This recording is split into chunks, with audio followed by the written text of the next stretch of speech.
வாலிப தம்பிகளும் அப்படிதான். மகன் நீ ரொம்ப முயற்சி எடு. வாலிப தங்கச்சிகள் நிறைய பேர் அப்படியே பின்னாடி இருக்கிற மாதிரி நான் ஃபீல் பண்றேன். இல்ல, ரொம்ப தப்புப்பா, ரொம்ப தப்பு. நீ ஆண்டவரை விட்டு போன அப்படின்னு சொன்னா உன் வாழ்க்கையில நீ சமாதானமா இருக்கவே முடியாது.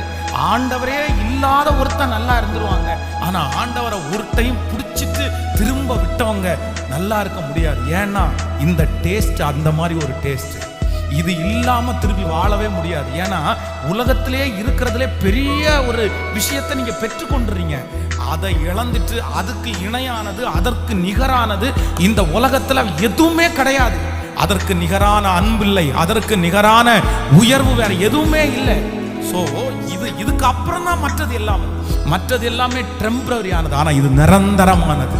அதனால வாலிப தம்பிகளும் தங்கச்சிகளும் நீங்க முன்னாடி வந்து நிக்கணும், நீங்க ஜெபிக்கணும். எல்லாரும் சொல்றாங்க வாலிப சமுதாயம் பின்னாடி போயிட்டு இருக்குது, வாலிப சமுதாயம் பின்னாடி போயிட்டு இருக்கு. ஆனா நான் சொல்றேன், ஆண்டவர் தேடிட்டே இருக்கிறாரு. ஒரு வாலிபனை தேடுறாரு, ஒரு வாலிப தங்கச்சியை தேடுறாரு. தேவனை தேடுகிற உணர்வு உள்ளவன் உண்டோ என்று கர்த்தர் மனுப்புத்திர பார்க்கிறாரு. அவர் பார்க்கும்போது நீங்க கையை உயர்த்தி சொல்லணும், ஐயோ அடியே நான் இதோ இருக்கிறேன், என்னை அனுப்பும். அப்போ நீங்க அப்படி தவறாம கலந்துக்கணும். நீங்க ஜெபம் பண்ணணும். இங்க சத்தம் போட சொன்னா சத்தம் போடணும், அல்லேலூயா சொல்ல சொன்னா அல்லேலூயா சொல்லணும், ஆமேன் சொல்லுங்கன்னா ஆமேன் சொல்லணும்.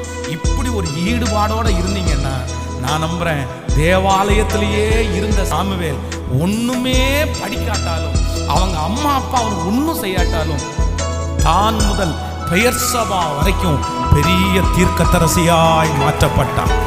ராஜாக்களை அபிஷேகம் பண்ணுகிற கிருபையை கர்த்தர் அவனுடைய கரத்துல கொடுத்தாரு. அப்போ நீங்க அப்படி முக்கியத்துவம் கொடுக்கலன்னா நான் சொல்ற நடக்காது. என்னை தேடுவீர்கள், அப்பொழுது கண்டடைவீர்கள்.